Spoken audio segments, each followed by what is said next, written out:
अखिल भारतीय श्री पंच निर्वाणी अनी अखाड़े में आज हम उपस्थित हैं और अब हम यहाँ के श्री महंत श्री धर्मदास जी महाराज जी के साथ में बातचीत करेंगे, अखाड़े के बारे में और जानेंगे, हमारे हिंदू धर्म के बारे में और कुछ जानकारी प्राप्त करेंगे। मैं इससे पहले प्रोग्राम शुरू कर दूं, मैं महाराज जी का स्वागत करता हूं। महाराज जी, आपका बहुत बहुत स्वागत है इस बहुत आपके चैनल के आप सबके अभिवादन और हनुमान जी की दया से आशीर्वाद। यह जो चैनल आप चलाए हैं इसके लिए आपके सबके बहुत बहुत धन्यवाद महाराज। आशीर्वाद और भगवान की कृपा। महाराज जी, आज हम आपके अखाड़े में आए हैं जी, और वैष्णव संप्रदाय में 3 बड़े अखाड़े हैं जी जी जी, और आपका अखाड़ा जो है वो भी इसका एक हिस्सा है। निर्वाणी अखाड़ा एक हिस्सा है वैष्णव संप्रदाय का। तो सबसे पहले हम निर्वाणी अखाड़े के बारे में आपसे जानकारी प्राप्त करना चाहेंगे और अपने दर्शकों को भी आप हमारी जानकारी दे दीजिए वैष्णव अखाड़े के बारे में। महाराज जी, वैष्णव अखाड़े में जो 3 अखाड़े हैं, ये सबसे प्रथम जो इसका व्यवस्था है निर्वाणी अखाड़े के, जो निर्माण करता है, जो व्यवस्था बनाता है, आगे सबसे पहले आगे कुंभ में हम लोग वही निर्वाणी अखाड़े नहाता है। तो इसका मतलब यह है कि सब चीज में अगुवाई करता है, निर्माण करता है, मतलब कि व्यवस्था बनाता है। ये हमारे निर्वाणी वैष्णव के व्यवस्था बनाने के कार्य निर्वाणी अखाड़े के ऊपर है। यहाँ के निर्वाणी अखाड़े में 3 निर्वाणी अखाड़े हैं, एक निर्वाणी अखाड़ा, एक दिगंबर अखाड़ा, एक निर्मोही अखाड़ा। अब 3 अखाड़े के 3 रंग के झंडा है। यहाँ में मेन जो निर्वाणी अखाड़ा है, जो 4 संप्रदाय के जो एक होता है, तीनों अनी के ऊपर एक 4 संप्रदाय होता है। 4 संप्रदाय खालसा नहीं है, 4 संप्रदाय एक व्यवस्था है, कोट है। वो चारों का नाम है, जैसे वैष्णव में 4 जो मतावलंबी हैं, जैसे निम्बार्क हैं या माधवाचार्य है, रामानंदाचार्य है, वल्लभाचार्य है, कठिया है। तो इन लोगों के सबके एक प्रतिनिधित्व करते हैं लोग। तो सभी वैष्णवों के प्रतिनिधित्व करता है 4 संप्रदाय, और 4 संप्रदाय के झंडा लाल रंग के झंडा होता है। लाल रंग के झंडा ये संपूर्ण समाज के झंडा है। तो उसका प्रतीक क्या है महाराज जी, तात्पर्य क्या है लाल रंग? लाल रंग के झंडा का मतलब तात्पर्य हनुमान जी का। हाँ, हनुमान जी सभी झंडा पर भारत में पार्थ के रथ के कपिराज, गाजसुन कुरुराज दल हल बल भो, भारत में महाभारत में भी हनुमान जी के लाल रंग के झंडा लगता था। जी जी जी। हनुमान जी झंडा पर विराजमान है। इनका नाम है, एक प्रकार के हनुमान जी के नाम है कपिध्वज। हनुमान जी के क्या नाम है? कपिध्वज। कपिध्वज, ध्वज पर जो कपि रहते हैं उनका नाम है कपिध्वज। तो ये हनुमान जी के हमारे जो अभी निशान लगा हुआ है, जी जी। निर्वाणी अखाड़े के हेड जो इंचार्ज हैं वो कपिध्वज हनुमान जी है। वही सब है, इष्ट देव है। इष्ट देव है जी। और सभी अखाड़ों के देवता इष्ट देव है, हनुमान जी हैं। लेकिन ऐसे जैसे कि दिगंबर में पचरंगा लगा, तो पचरंगा उनका व्यक्तिगत प्रतीक है। अच्छा जी। उनका अखाड़े का प्रतीक है कि हमारे अखाड़े के है। ये निर्मोही के एक प्रतीक है कि सफेद चाहे पीला लगाते हैं। लेकिन मेन जो झंडा है निर्वाणी अखाड़े के लाल रंग के झंडा, यही पूरा समाज के झंडा माना जाता है। जी जी। हमारे 4 संप्रदाय में लगता है। 4 संप्रदाय का भी यही भी ध्वज है, सेम ध्वज है, यही ध्वज है, लाल कलर का, उसमें कपिध्वज वही रहेगा, वही रहेगा, यही दूध जो रहेगा स्थायी।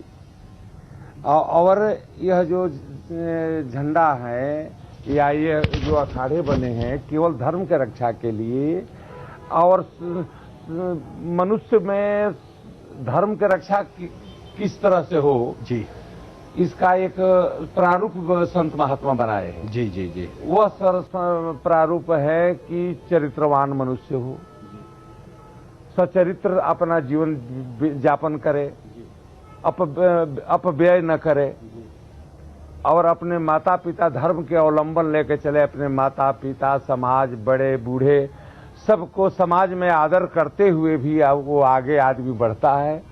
वो जो एक गुरु परंपरा होता है, जो सामाजिक परंपरा होता है, उसके सही ढंग से पालन किया जाए, यही मेन धर्म है। महर्षि रामानंदाचार्य जी ने आज से लगभग 500-600 साल पहले गति दी अखाड़ों की। जी जी, अगर मैं सही बोल रहा हूँ 500-600 साल, ठीक, तो एक गति दी है। उसके बाद में उस वक्त परिस्थितियां ऐसी थी कि जो ब्राह्मण थे उनको ज्यादा बढ़ावा दिया जाता था धर्म के प्रति। लेकिन उन्होंने कहा जात पात का कुछ जात पात कुछ है नहीं, कोई भी हरि के भजे सो हरि के हो। बिल्कुल, कोई भी आ सकता है और कोई भी कर सकता है। अब महर्षि, आप इतने सालों के बाद में आपको क्या आज के चुनौतियां दिख रही है भारत में? ये जात पात में संत जो समाज में आ गया, जो आदमी के विशाल हृदय हो गया, तो जात पात में वो संत जो बंटता है उसको संत कहा नहीं जा सकता है। वह तो एक प्रकार के ढोंग कर रहा है। जात पात में हिंदू, मुसलमान, सिख, ईसाई, ये वो में नहीं। हम मनुष्य हैं, हम आत्मज्ञानी हैं। हमारा आत्मा और परमात्मा के जो दर्शन करावे, आत्मा में परमात्मा को दर्शन करावे, आत्मा में सभी जगत में भगवान के दर्शन के रूप दे कि सभी जीव जितने हैं भगवान के स्वरूप है, इनमें परमात्मा के वास होता है। यह सिद्धांत हमारे संत महात्मा के। जी जी, चाहे मुसलमान के भी हृदय में भगवान बस बैठे हैं, ईसाई के हृदय में भी भगवान बैठे हैं, और एक पशु पक्षी हिंसक जानवर के भी बैठे हैं। एक लिखा है हमारे रामचरितमानस में कि ये जो संत महात्मा है, मुनिगण निकट विहंग मृग जाहि, मुनिगण निकट विहंग मृग जाहि, अबाधक बधिक बिलोक पराही। ये बधिक जो है चिड़िया और बाघ के मारने वाले, जीव को मारने वाले, उनको देख करके वो भागने लगते हैं सब। असंत महात्मा के यहाँ जाकर के चिड़िया, पक्षी, हिरण, कुकुर, जो भी जंतु है वो आकर के वो नजदीक बैठे लगता है जी। वो एक में बाघा और बकरी एक घट में पानी पीने लगता है। तो इसलिए कि मुनिगण निकट विहंग मृग जाहि, अबाधक बधिक बिलोक पराही, हित अनहित पशु पक्षी जाना, मानुष तन गुण ज्ञान निधाना। मनुष्य के तन गुण के ज्ञान के निधान है।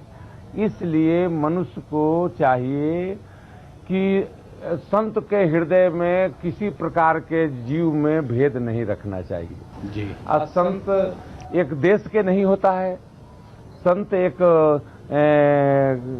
एरिया के बंधा हुआ नहीं होता है। संत पूरा ये सृष्टि के एक अंग है, पूरे सृष्टि का। महर्षि, हमारी जो धारणा है जी, वेदांता की जो धारणा है वो है वासुदेव कुटुंबकम। वासुदेव कुटुंबकम, वसुदेव कुटुंबकम। महर्षि, अब अगर ये हमारी धारणा है तो ये फिर पूरा भारत और पूरा विश्व बटा क्यों है?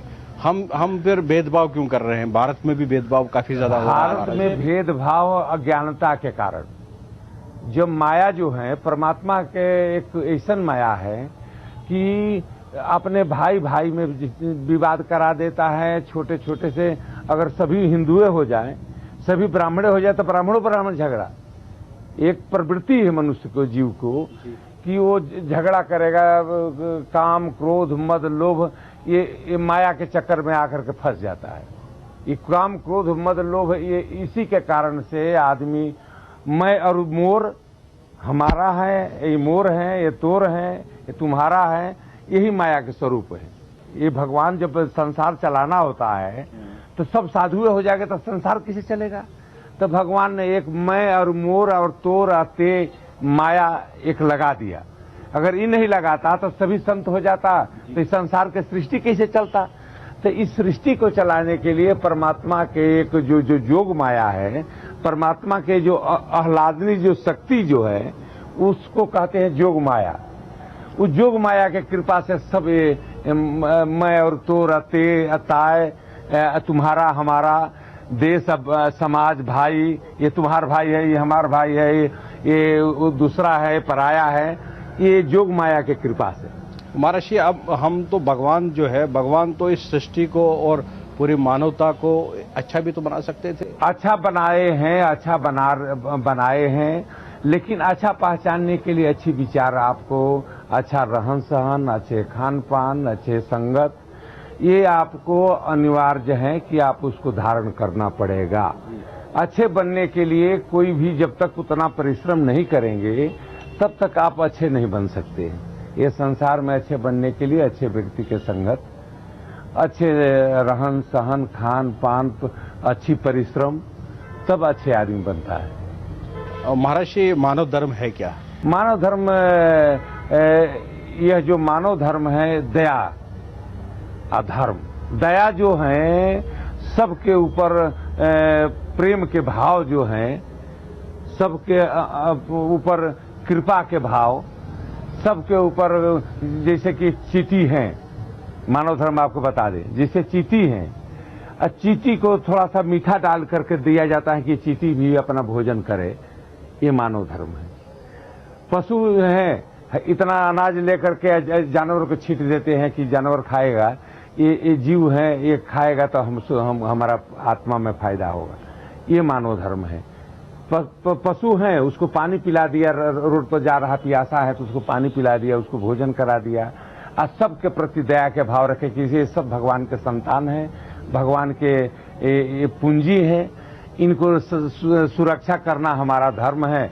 यही मानव धर्म है कि सबको सुरक्षा करना, प्रकृति से लेकर के सूर्य से, चंद्रमा से और आकाश, पृथ्वी सब संतुलित रहे, अब भगवान सब पर कृपा बनाए रहे, और सब ये जहीं के तहीं भगवान के फुलवारी फुला रहे, यही मानव धर्म है।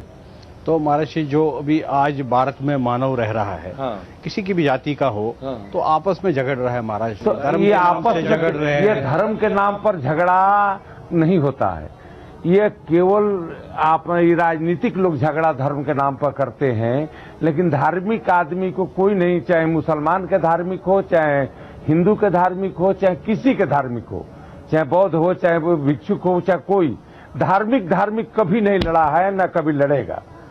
ये धर्म के नाम पर लोग, व्यापारी लोग अपना नाना प्रकार के झगड़ा कराते हैं, नाना प्रकार के वोट और पैसा के लोभ में ये झगड़ा चल रहा है।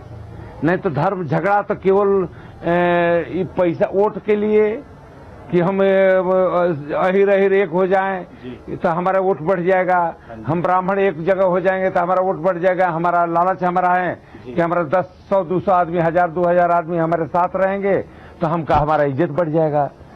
इज्जत और धन के लोभ में ये जाति पात का भेदभाव है, महाराज जी, और तो कुछ है नहीं। एक जो भारत में जो हिंदू रह रहा है जी, पहले तो जो सनातन पद्धति में तो हिंदू शब्द तो कहीं है नहीं, ना मुसलमान है, ना हिंदू है, ना सिख है, वो तो मानव के नाम से ही सारा वेद है, उपनिषद है, भगवत गीता में भी कहीं नहीं लिखा, मानस में कहीं हिंदू शब्द के नहीं लिखा है, तो अब भगवत गीता में नहीं। जी महाराज, तो ये कहाँ से आया फिर ये हिंदू शब्द कहते हैं, जैसे कि हिंद महासागर जो है जी महाराज, आप इसमें इतिहास में जाइए, हिंद महासागर जो है, ये जो हिंद महासागर जो है, इसके जो हिमालय की जो तराई है, जो चीन, जापान, थाईलैंड और अफ्रीका, मलेशिया, ये सब ये हिंद महासागर है, आर्यावर्त है। देखिए हमारा नाम है हिंद, कहते हैं ना आर्यावर्त के अंतर्गत हिंद महासागर और हिंदू नदी है, उस नदी के किनारा रहने वाले, गंगा नदी के और ये घाटी के किनारा रहने वाले वो हिंदू माने गए। अब हम ये मानते हैं कि जो भारत में है महाराज जी, हिंदू रह रहे हैं, हाँ। और बाकी जातियों के भी लोग रह रहे हैं, हाँ। हिंदू में एक धारणा आ चुकी है कि उनको अच्छी तरह से उनके साथ व्यवहार नहीं कर रही है सरकार, या यहाँ के जो भारतवासी, भारतवर्ष के नहीं, विश्व के में उसमें क्या है मेन, जैसे महाराज जी देखिए, भगवान श्री राम ने 10 लाख साल पहले जन्म लिया अयोध्या में, हाँ। जो हमारे जो शास्त्रों के अनुसार, हाँ। अच्छा, एक तो ये है कि उन्होंने जन्म लिया, और वो स्थान भी वहां पर जो है वो सिद्ध स्थान है, और सबको मालूम है कि यहाँ भगवान राम ने जन्म लिया। हाँ। भगवान श्री कृष्ण जो है वो कंस के कारागार में बंद थे, और वो मथुरा में जगह है जिसका नाम है जन्मभूमि, उनका वहां पर नाम है। वैसे ही आप देखेंगे काशी विश्वनाथ का मंदिर है, वो वाराणसी में, हम तो प्रत्यक्ष देख रहे हैं, वहां देख रहे। और भी बहुत सारे ऐसे हैं, और हर जगह में मस्जिद है महाराज श्री, हर जगह में मस्जिद खड़ी की गई है। और वो इलीगल मस्जिद है, वो बाबर ने औरंगजेब के टाइम में हुआ था सारा इस तरीके का, उन्होंने बना दिया। तो ऐसा क्यों है भारत में, जब हमारा अपना संविधान है महाराज श्री, तो हम लाचार क्यों है? इसलिए देखिए, हम लोग हैं वोट के राजनीति करने वाले, हम जो हैं, हम वोट के सौदागर जी जितने लोग हैं, वो अपना संस्कृति सभ्यता को छोड़ करके वोट के राजनीति करने लगे। हिंदू मुसलमान कभी भी शासक जो भी भया, तो जो मेन शासक भया, तो वो कभी जाति पात की लड़ाई नहीं लड़ता है। जब शासक कमजोर होता है, अपने पर गट्स नहीं रहता है, अपने पर विश्वास नहीं रहता कि हम राजा हैं, हमको सभी प्रजा मानती है, सब बराबर है, तो उसको वो हिंदू मुसलमान जात पात में बांट करके शासन करना चाहता है कि एक वर्ग नहीं तो एक वर्ग में आपस में झगड़ा लगा करके हिंदू मुसलमान के जितने झगड़ा भया, चाहे वो अंग्रेज लगाया, चाहे मुसलमान लड़ाया, चाहे कोई भी लड़ाया, ये केवल राजनीतिक लोग हैं। आप हमारे बात जरा समझिएगा, ये धार्मिक लोग कहीं पर भी नहीं। देखिएगा आप, इसी पहले अफगानिस्तान में जो अभी जो शासक जो मुल्ला मारा गया, इनका क्या नाम था, जो ये प्रजातंत्र के पहले जो शासक था, एक आंख वाला वो जो मारा गया ना, एक जो आतंकवादी अमेरिका में जो लादेन के साथ वो रहता था, उसी के लड़की से उसका शादी भया था। मुल्ला उमर, आप सुने होंगे, वही पहले शासक रहा। तो मुल्ला उमर जो शासक आया, तो उसने बुद्ध के मूर्ति वहां पर लगा था अफगानिस्तान में, तो बुद्ध के मूर्ति को उसने तोप से उड़वा करके उड़ा दिया। पहाड़े पर बना रहा बुद्ध की मूर्ति, तोप से उड़वाया, वहां गौ के बलि दिया। और उसका परिणाम ये हुआ कि उसको 6 महीना 3 महीना नहीं बीते हुए अमेरिका बम बरसा करके ध्वस्त कर दिया, और फिर उमर भी मारा गया। और देखिए, बिन लादेन से लेकर के सब जहीं के तहीं त्रस्त हो गए। तो धर्म में तो शक्ति है ये है, लेकिन आपने जिस ढंग से व्यवहार कर रहे हैं, आप आतंकवाद को फैला करके आतंकवाद को नहीं नष्ट किया जा सकता है।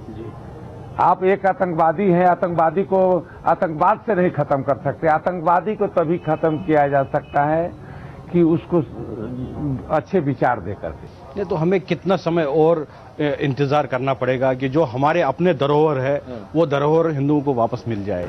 ये प्रश्न ये है कि ना मुसलमान कोई रुकने जा रहा है मंदिर बनाने के या मस्जिद बनाने के, ना कोई हिंदू रुकने जा रहा है बनाने जा रहा है। यहाँ पर केवल वोट के राजनीति होने के नाते कि ये हिंदू के मंदिर पर रोक लग रहा है, मुसलमान के मंदिर पर रोक लग रहा है, इस प्रकार से ये वोट के राजनीति केवल हो रहा है कि नहीं? अभी मोदी साहब आए, उन्होंने कह दिया कि हम कोई अभी राजनीति नहीं करते हैं, हम हमारा वोट दीजिए, हम देश के समाज के विकास करेंगे, हम 10 रुपये आपका सस्ता तेल देंगे, पेट्रोल देंगे, खाना देंगे, व्यवस्था देंगे। तो शासन आए कि नहीं? अब जातिवाद या धर्मवाद पर वोट मांगना और आतंकवाद फैलाना धर्म के नाम पर कि मुसलमान है तो आतंकवादी है, ऐसा नहीं। मुसलमान नहीं आतंकवादी है, न हिंदू आतंकवादी है, न क्रिश्चियन आतंकवादी है। आतंकवादी एक अलग जाति है, आप समझिए। जो धन के लोभी है, जो विचारी हैं, वो हर जाति में है। इसलिए इस देश में, ये धार्मिक देश है, कभी आतंकवाद को बर्दाश्त नहीं किया है। न इसी धारा पर से, यही कुंभ क्षेत्र से राम ने प्रतिज्ञा किया था कि निश्चरहीन करऊ मही, भुज उठाई प्रणकीन, सकल मुनीन के आश्रम ही जाय जाय सुख दिन। तो हम तो समूचा आतंकवाद को पृथ्वी से खत्म कर दूंगा, करके दिखा दिए। जितने आतंकवादी थे सबको मार डलवा करके और जो नहीं हुआ उनको उन्हीं को मारे या उन्हीं को आदमी को वहां पर राज बैठा दिए, अपने राज भी नहीं लिए। अगर होता कि अपने राज ले लेते, जीत करके वो अपने ले लेते, तब उनका में दोष आ जाता, क्या कि लोभ हो गया।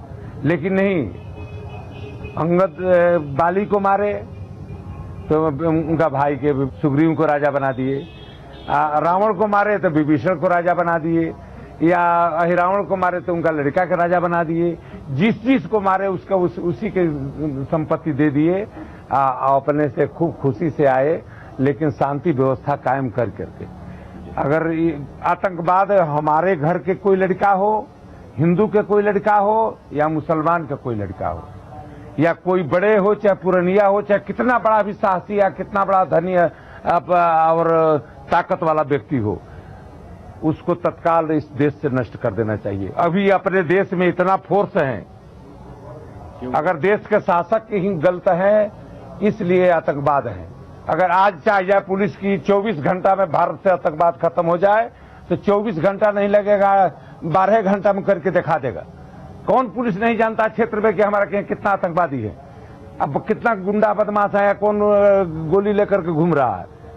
लेकिन वो राजनीतिक उनका से प्रश्रय मिल रहा है, इसलिए पुलिस बोल नहीं रही है। इसलिए राजनीतिक प्रश्रय बंद किया जाए। महाराज जी के साथ में ये चर्चा जारी रहेगी। यहाँ में एक छोटे से ब्रेक के लिए रुकना पड़ रहा है।